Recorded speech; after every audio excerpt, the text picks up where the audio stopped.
Hello बच्चों, let us read the question. A heavy nucleus P of mass number 240 and binding energy 7.6 mega electron volt per nucleon split into two nuclei Q and R of mass number 110 and 130 and the binding energy per nucleon 8.5 mega electron volt and 8.4 mega electron volt respectively. Calculate the energy released in the figure. हमें energy release निकालनी है future में क्या होगी. So to solve this question, first of all, we will see the key concept of the question. So this is इस question में हमें mainly क्या निकालनी है, एनर्जी रिलीज निकालनी है फ्यूचर में क्या होगी. और जो एनर्जी रिलीज होती है उसको हम क्यू से डिनोट करते हैं, that is equal to del M C square. Del m, that means change in mass, into c square is the speed of light. This is Einstein mass energy relation से हमारे पास ये relation आता है. So Q is energy released in fission. Okay, change in mass multiply by c square. Okay, so this फॉर्मूले का हम use करेंगे question को सॉल्व करने के लिए. Now come to the question. अब हमें क्वेश्चन में बोला गया है कि हैवी न्यूक्लियस है P जिसका मास नंबर है 240. ओके, 240 मास नंबर का है हमारे पास ये.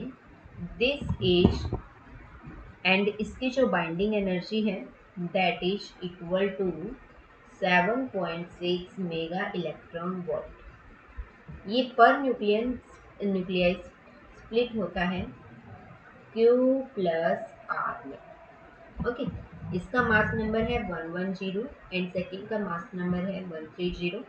और binding energy per nucleon Q की है हमारे पास 8.5 मेगा इलेक्ट्रॉन वोल्ट और R की है हमारे पास 8.4 मेगा इलेक्ट्रॉन वोल्ट. तो चेंज इन एनर्जी निकालना है, कितना होगा, एनर्जी रिलीज कितनी होगी, दैट मीन्स Q की वैल्यू हमें निकालनी है.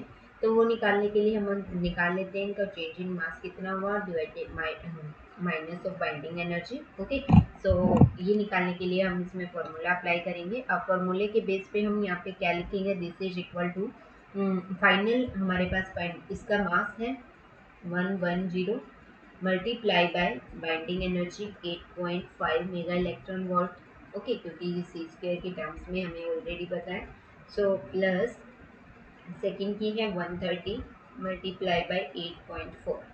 ओके, ये हमारे पास del M C square first का आ गया, फाइनल का आ गया, माइनस इनिशियल का M C square, that means initial का हमारे पास है मास 240 इंटू बाइंडिंग एनर्जी है 7.6. और this all terms are in mega electron volt. Okay, so this will be equal to here 935. Calculation करते हैं. This will be equal to 935 plus 1092 minus 1824.